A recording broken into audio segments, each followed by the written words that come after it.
Good afternoon, everyone. My name is Jesse, and I am joined by Mr. Camp. Those who are joining us for the first time, we're all about bringing conservation, agriculture, and science into classrooms around the world. Right now, we're joined by five classes from across North America, so I'm going to give them a chance for a bit of a shout out. We've got Miss Potts's grade fours in Freehold, New Jersey. Hi, guys.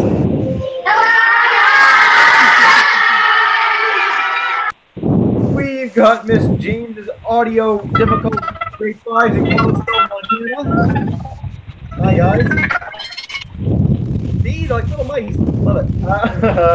We've got Miss Bendo's grade threes in Guelph, Ontario. Hi, guys. Audio giving us trouble, but that's okay. We've got Miss Pearson's grade 3/4s in Calgary, Alberta. Guys. We've got Mr. Wade's grade 6 through 8 in Fallon, Indiana. Hi, guys. And last but not least, in and out, our green screen right now, we've got Miss Chilcott's grade 5s in Burlington, Ontario. Hopefully everything will be working with them soon. Of course, the reason you guys are all here is for speaker. So hello, hi guys. They are here. They can hear me. Perfect. Awesome. The reason you guys are all here is for our speaker. We are joined live by Teresa at the Turtle Hospital in Marathon, Florida. For over 30 years, they have been working to rescue, rehabilitate, and re-release injured sea turtles. And so, without further ado, I'll turn it over to her to take it away. Well, hi guys! So, we take care of all sorts of sick and injured sea turtles, but we're going to start off right now with some of our permanent residents. So, turtles that are non-releasable, because due to their injuries, they just cannot survive on their own anymore in the wild. So, we're not going to release a turtle just to have them starve, so we get to give them a nice life here. But most of the reasons why they need to stay is due to something called bubble butt syndrome. And so it's what happens when they get hit by a boat, and the boat strike causes air to get trapped underneath their shell. It causes nerve damage, so it causes paralysis.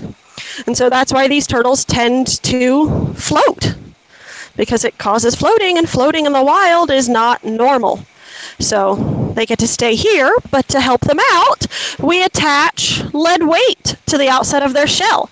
So like Sam here, Sam has a few weights glued to his butt. So that way, at least here, when he wants to, he can go down to the bottom and go to sleep. But eventually, those weights fall off. So then they're back to floating.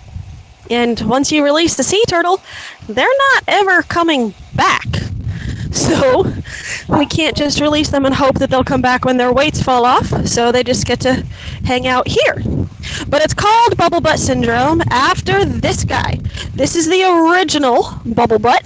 He is our longest resident. He has been here since 1989. And back then, we'd never seen this before. So he got named Bubble Butt because his butt floats. I thought that was a pretty good name for it. And then we started seeing more and more turtles with the same problem. So because he was the first, it got named Bubble Butt Syndrome. And then he's got a little weight on his butt. That's what that little gray oval is. And he's a little bit curious. He's always hopeful for food. But sometimes these turtles do have some very interesting names. It's typically the people that find our turtles that get to name them. So, like, sometimes they're named after the people that find them, like Sam. Toby's hanging out there in the middle. Toby was named after the rescuer's dog. Or we also have turtles like Bowie. So Bowie, she is our largest turtle. She's about 300 pounds. And she floats like a buoy. So her name is Bowie. But the turtles that are in this pool, these are green sea turtles. So these are the most common species of sea turtles that we get down here. But even though they're called the green turtles, they're not actually green. They're brown. But they get their name because they're vegetarians, so they eat green stuff. So in the wild, it's seagrass and algae. Here, it's a lot of romaine lettuce, kale, green peppers. But they eat so much green stuff that their fat, their insides, turn green. So it's kind of like you are what you eat. But they don't seem to mind that we call them green, even when they're not. But they're the most common, and because they are herbivores, they're a little bit more easygoing. So even though in the wild, sea turtles are solitary, so they do not travel in groups. So it's something that the movie Finding Nemo got wrong, is that they don't meet their parents, they don't go traveling the currents together. So when they are here, when they first come in, they do get to be by themselves, because that's when they're still very sick, and we'll get to meet those guys in a few minutes. But then when we can put them together because they just ignore each other. So they'll steal food from each other, they'll knock into each other, but they're not being mean, they just don't care. So some days it's quite funny to watch. It's like they're playing turtle bumper cars. And like this big guy, this is Kent. Kent always comes up to say hi. But Kent's weights just fell off a couple weeks ago. That's why Kent floats. It's also why the back edge of Kent's shell, right there, is a slightly different color than the rest of him, because their shells are a part of them. So the shell is bone, it grows as they grow, which is why it does heal when they get hit by a boat. It just never fully regenerates. They'll just always have a scar. So when they go through a growth spurt, the bone grows, but the very top layer of their shell is a keratin layer. So just like your fingernails.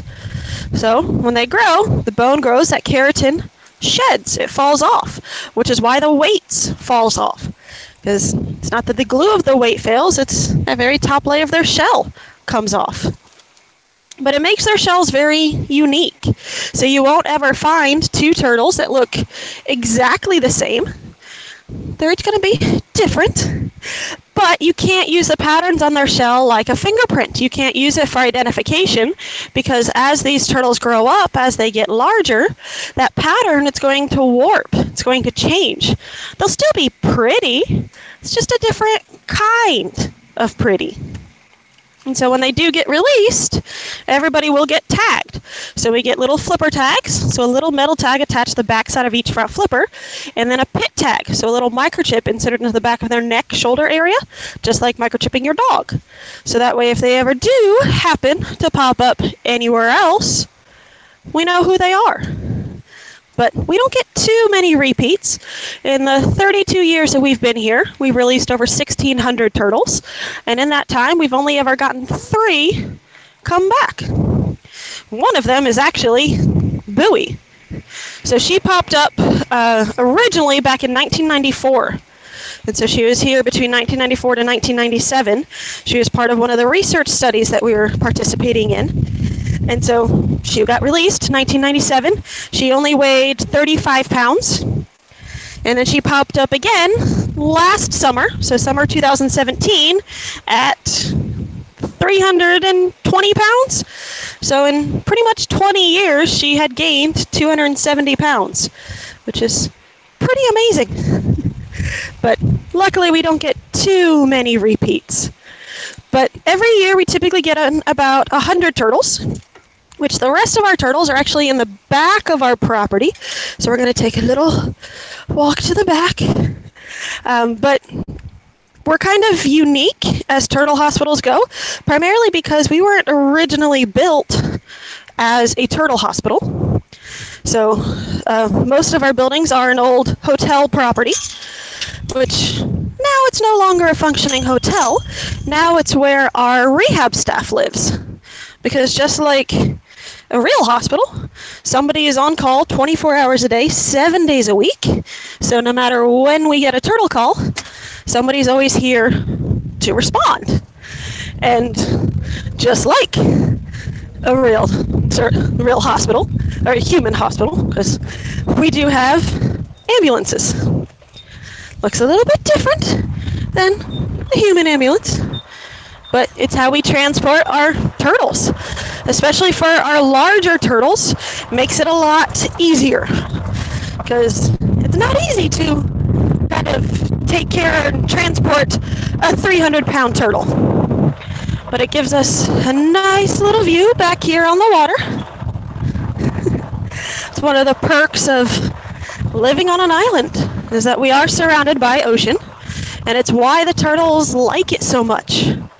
Because sea turtles, they are reptiles. They are cold-blooded, so they get their body temperature based off of the water temperature.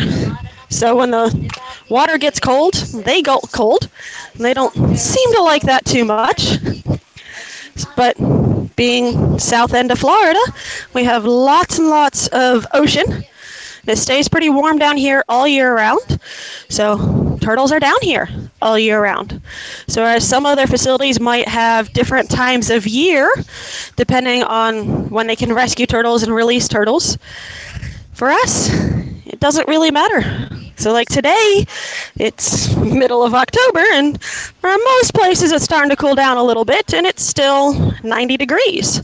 Sun shining, partly cloudy, so kind of perfect. And that's one of the perks for us, is that most of us don't really tend to like cold water either. So it makes it easier on us.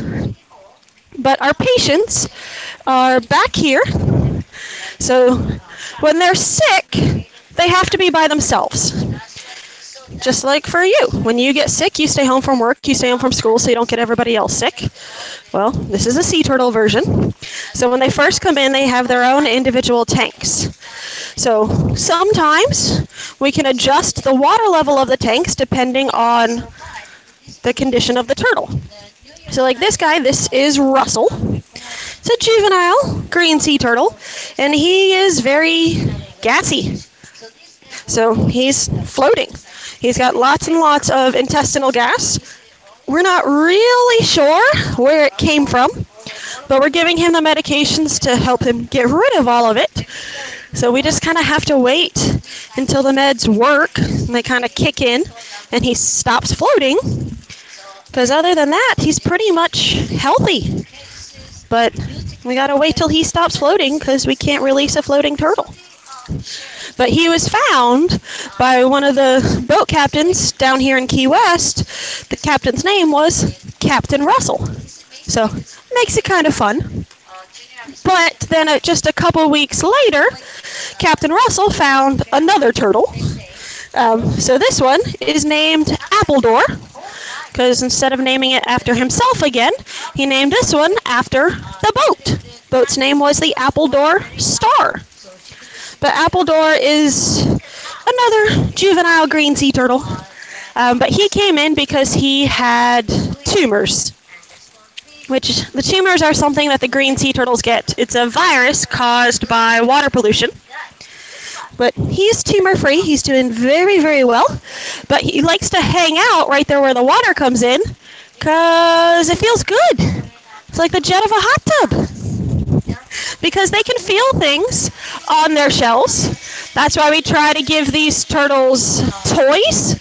That's what kind of like these white PVC pipes are in the tanks. These are toys. So that way when they want to, they can go down to the bottom and they can kind of sleep underneath it, or they'll rub their shells up against it. Because in the wild, they're used to having rocks and ledges and reefs. So things that they can hide under or sleep under. So when we can, we try to make it kind of as comfortable for them as possible. But we can't give them rocks because these turtles are sick. So we can't give them something that's hard to clean. But PVC pipe is nice and easy. And that's especially important for when these turtles are a little bit smaller. So we do have a couple kind of year-old loggerheads, which we haven't met any loggerheads yet, but I do have a couple adults.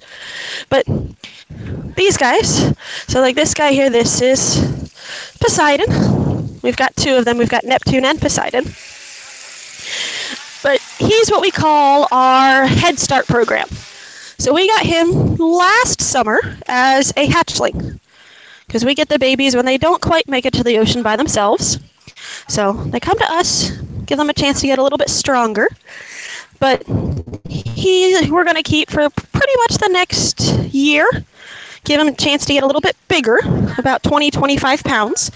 So that way when he does get released, he'll have a much better chance of survival. Because when they're little, they're easy prey for everything. So birds, fish, sharks, you name it. So giving him a chance to get just a little bit bigger will kind of lower his chances of getting eaten. Because at this point, he's only about 5 pounds, which is a lot bigger than he was, but still not very big. But if he was off in the wild right now, he would be offshore in the floating sargassum seaweed. It's about 30, 40 miles offshore. And that's where they kind of hang out for the first few years of their life, is out there in that floating seaweed. Because it's food, it's camouflage, it's everything that they need for those first few years. So that's why he also has a little floating toy. But when they're first born, they are very, very small. They're typically only about 2 to 3 inches long, which I do have just a couple little babies. I've got 5 of them right now. They're little energetic little buggers. So this is what a baby sea turtle looks like. So very small, but these are baby loggerheads. So in about a year, they'll look like Poseidon. But when they're babies like this, they're just like puppies and kittens. They have kind of 2 levels, either sleep or kind of crazy. And this little guy is a little bit crazy, but that's okay. But we get the babies when they don't quite make it to the ocean by themselves. So they're supposed to kind of crawl out of their nest and crawl to the ocean and then swim offshore. We get them when that doesn't happen. So sometimes they'll get stuck at the bottom of their nest, or they'll get distracted by light. So they come to us. They're not sick, they're just weak. We wait till they're eating on their own. So once they are eating on their own, then we put a little red dot on their back. A little dot of nail polish. It's the only way that we can tell them apart, because otherwise they look kind of identical. But that means that they're pretty much ready to go. So we'll wait for all of them to be ready, and then they'll go offshore. We'll take them out on a boat, find them a nice little area that has lots of seaweed, and then, but they're really cool when they're babies like this, because like sea turtles cannot pull their heads and their flippers inside their shell like a box turtle can. So their heads and their flippers are always out, which means that they can be easily nibbled on, which is not really a good thing. You kind of want to keep all of your flippers. So what they do, especially when they're babies, is they'll tuck their front flippers on top of their back, and they tuck their rear flippers kind of underneath. So that way, this little guy, he doesn't really look like a turtle. If he was, well, now he does. But if he was just in with the seaweed, he would just kind of look like another blob of seaweed. And then they can just kind of use their flippers to move around just a little bit. But when these little guys, and even Neptune and Poseidon, when the loggerheads grow up, they do get pretty big. Eventually the loggerheads will get to be about 400 pounds. Greens will get to be about 500 pounds, so pretty big. But they kind of live up to their name, because when they are bigger, they get very, very large heads. So like this is an adult loggerhead. So this is Rebel. He's about 250 pounds. But check out the size of his head. It's massive. And that's how they get their name, the loggerhead. Because in the old days, when the ships used to come through the old shipping channels, they'd see these turtles come up for air. And they'd say, log ahead, because it looks like a log bobbing up to the surface. But now we just know they're turtles. But he's another one of our permanent residents. So he's got bubble butt. But Rebel doesn't always play well with others, because Rebel is a carnivore. So loggerheads eat crab, lobster, conch, anything with that hard shell. So sometimes you can put them in with the greens and you can mix the species. You just can't ever put two loggerheads together. Because if they're in a small enclosed space, they think that they're going to run out of food. But that's okay. Here, we always make sure that they can't hurt anybody else. So he'll just be in here for just about another few more days, and then he can be moved to one of the larger tanks. But at the moment, looks like he's just taking a nap. So sea turtles, conscious breathers, which means they have to think to breathe. So they're not like us, they don't breathe automatically. So when they are under the water, they are holding their breath. It's just that they can hold their breath a lot longer than we can. So when they are sleeping, so sitting on the bottom, not expending any energy, they can hold their breath up to about 5 hours. So that's kind of how they sleep. They're not going to sleep like we do. They're going to sleep like marine mammals, like dolphins and like whales. They're going to keep enough brain function to remember to hold their breath, but still have their brain off enough that they're still sleeping, that they're still resting. So he might be down there for a while. And turtle is this guy. This is Thomas, or St. Thomas. And so he just came in over the weekend. And so he came in because he has tumors. So kind of what I mentioned that Appledore had. But St. Thomas still has all of his. That's with all those little growths all over his neck and his flippers and his eyes. So it makes it very, very hard for these turtles to see or to swim. But he's named St. Thomas because he was found by a couple. It was their wedding anniversary, and they were married in St. Thomas.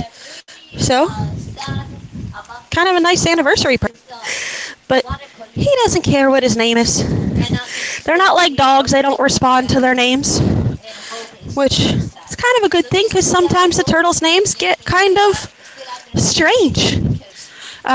We do have a turtle here. His name is Shelmore, which is a pretty fitting name for a turtle. But Shelmore came in a few weeks ago. Shelmore, actually kind of interestingly enough, came in because he was floating, which they can float for any number of reasons when they're sick. But for him, it wasn't any sort of normal reason. We did x-rays. He didn't have any impaction, like there was nothing stuck in his intestines, like he wasn't constipated. He had, unfortunately, what we kind of found out was an eel. Somehow he managed to eat this eel, which is just about 2 feet long, and then it kind of found its way into his body cavity, which is a pretty massive body cavity infection. So now that the eel is out, he is feeling much better, but he still has a pretty massive infection. So that's what we're currently trying to fix. But he's on lots of different medications right now, and we're also taking good care to make sure that he eats properly, because he doesn't have a very good appetite yet, which, if you kind of swallowed an eel and he messed up your insides, you might end up with kind of an off appetite. But he's about a 110-pound loggerhead, so a little bit smaller than Rebel, but a little bit bigger than Neptune and Poseidon. But no matter what, he's going to be with us for probably at least a few months, because we kind of have to clear up that infection and make sure that everything heals up the way it's supposed to. But so far, he seems to be doing really, really good. Okay, let's do some questions. Thank you so much for being so Thank you. We love Shelmore. We love you guys for helping us. You guys have a question? Yeah,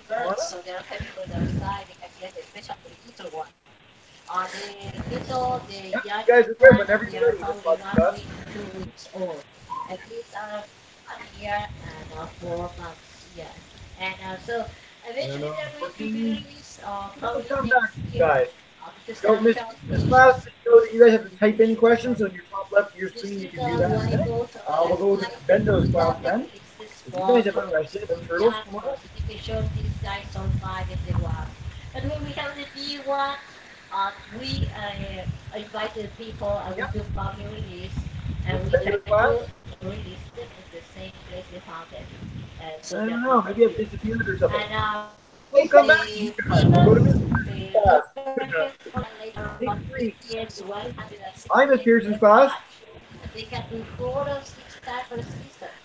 And one actually 8,000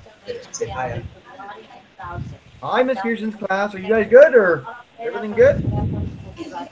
Dog, cats, birds. You can come up and ask a question. Originally wanted to be fish, shark, crocodile. Oh, yeah, the background noise. Okay. Mr. Waite's class is waiting for it. So, Mr. Waite's class, you guys go right ahead if you have a question. My question is, why do they raise turtles? Catch that, Teresa? Not quite. Teresa, did you catch that or not? The audio seems to be going in and Yeah, sorry. Okay. For the classes that can hear me, put your hand up. Is my audio failing? We've got 2 people. Okay, so some can, some can't. So Teresa, if you can hear me, the question was, why do you guys raise turtles? Why do you have the babies?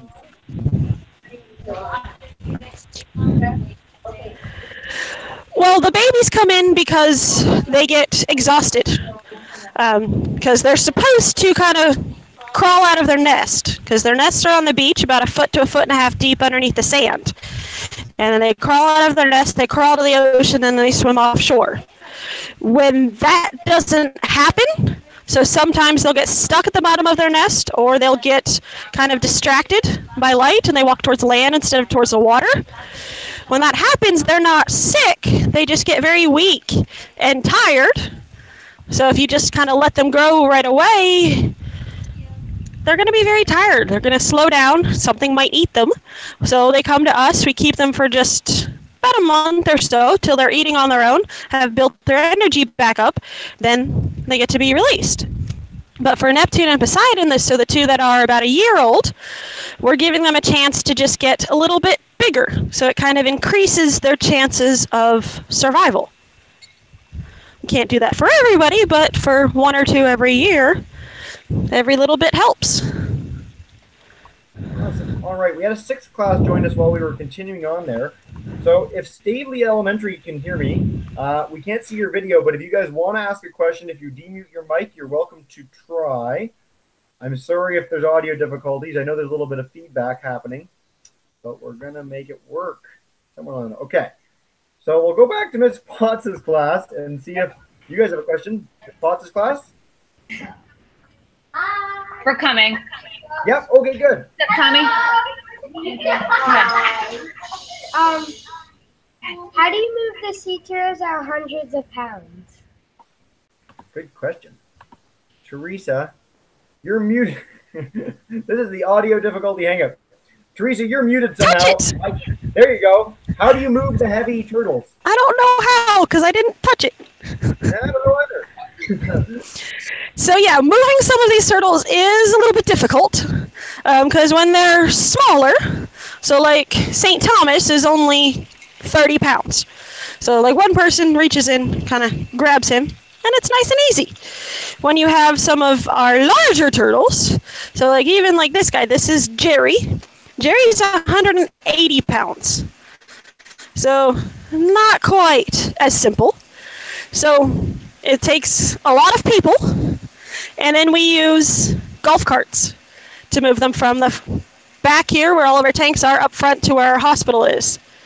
And the turtles don't always appreciate what we're trying to do to help them, because they like being in water. Because in the water, they're weightless. So when they're out of the water, they feel all 180 pounds. So they don't always make it easy on us. But we've got black tubs that we move them around in, and then we use the golf carts so that way we don't have to carry them the entire way. And of course, some turtles are just easier than others. They all have their own personalities. Right, let's go back to Steve Lee. If you guys have a question, you seem to be ready, just demute your mic, and you'll be good. Yeah. I'll let you know when you're good. Just a little symbol at the top of your screen, little microphone. How old do turtles get?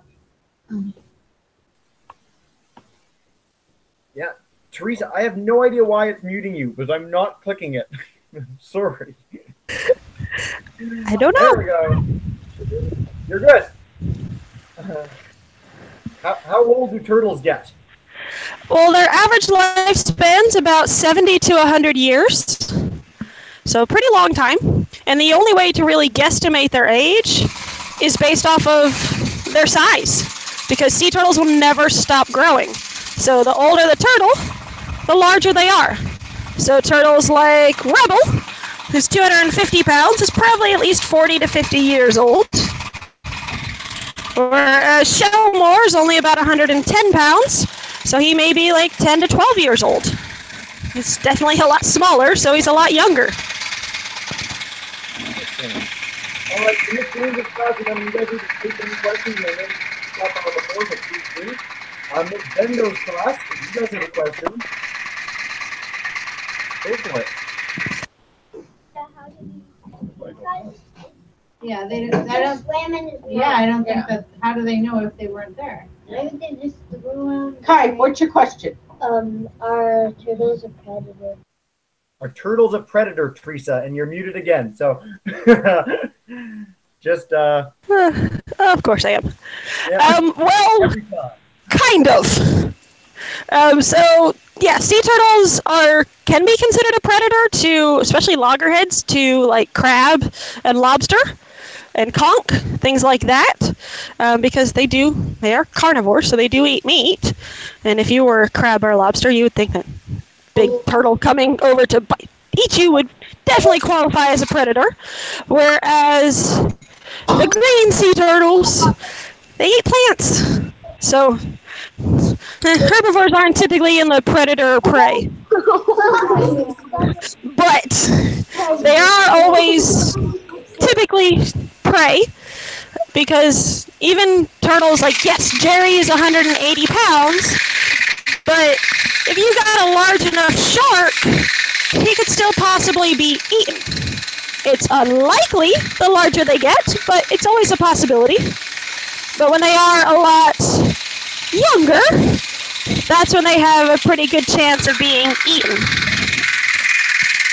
It's estimated that only 1 out of 1,000 of like the little hatchlings will actually make it to adulthood, because it takes them about 20 to 30 years to hit adulthood.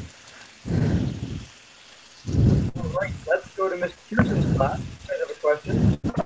Hi, my name is Amy. Yeah. Okay. What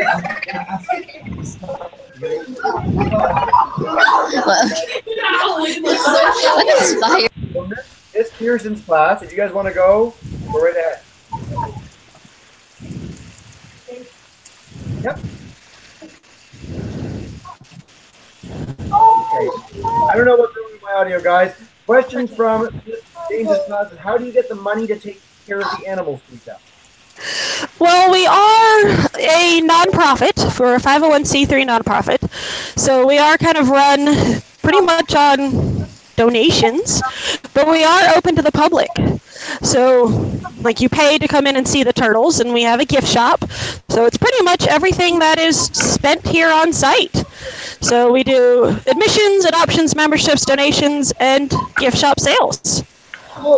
So if you ever find yourself in the Florida Keys, I know it's a long way from Canada, but it gets really nice down here in the winter. Those lows only go into like the 60s.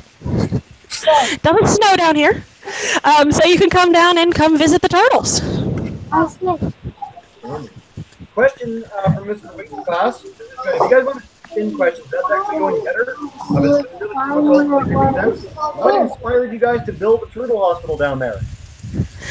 Well, we're kind of unique. We were kind of the first turtle hospital that wasn't actually attached to an aquarium or a zoo. And that kind of got started because of the old hotel. So when we kind of were moving tanks and you saw the old hotel rooms, that's why. So, like, that big pool is actually the original saltwater swimming pool of the hotel. Because back when the hotel was built, they didn't have freshwater swimming pools, they had saltwater pools. But now we're currently doing some construction, kind of fixing it up a little bit. But that's where primarily especially our permanent residents, our non-releaseable stay, because it gives them a nice, large, more natural home. So it's kind of one of those things where it's like, hey, we have this giant pool. What else can we use it for? Like, hey, let's use it for turtles.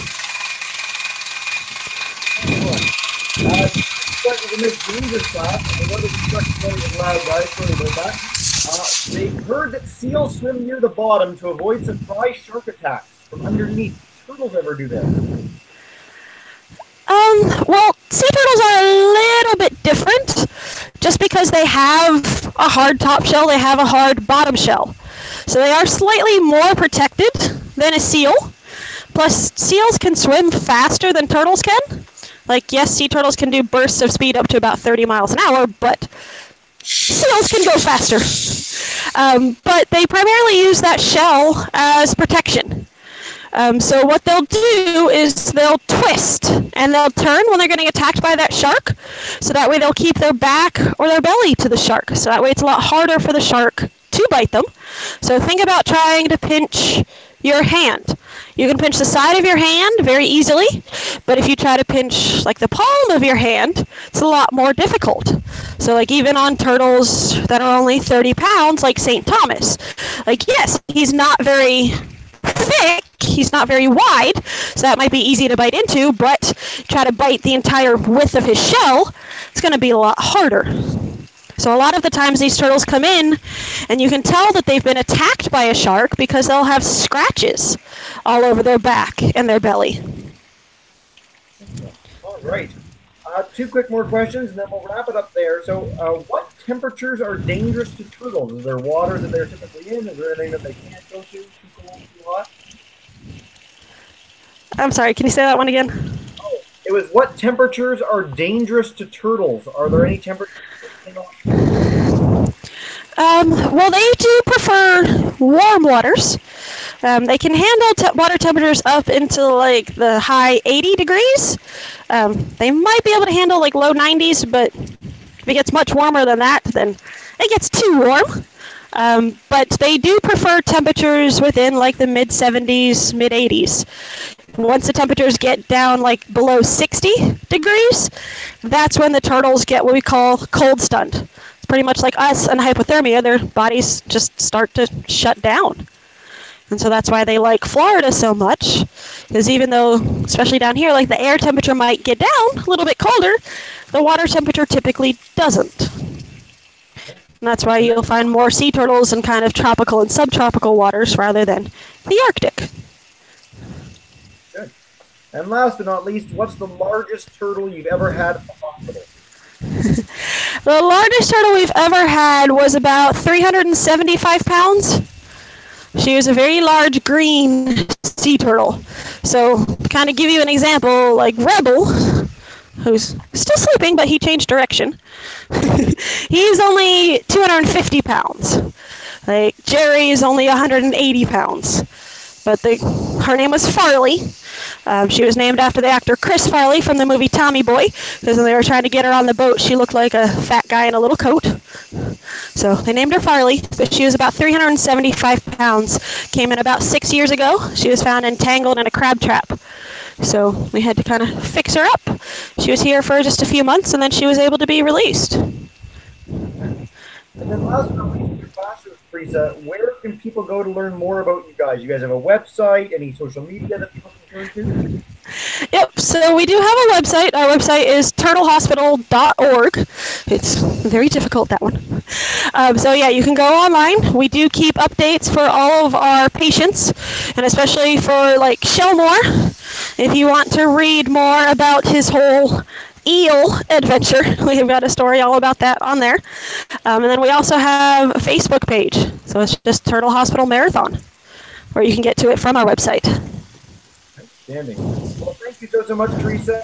As you know, at the end of every hangout, what we're going to do is everyone's microphone. I know there's been a lot of microphone issues today, so I apologize for that for the classes and for you. But if everyone, Ms. Potts' class, Ms. James' class, Ms. Benja's class, Ms. Kirsten's class, and everyone for joining me and saying a big thank you to Teresa for joining us today. So thank you, Teresa. You're welcome.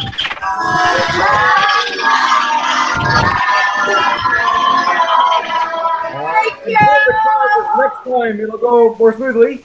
Teresa, it's always a pleasure having you.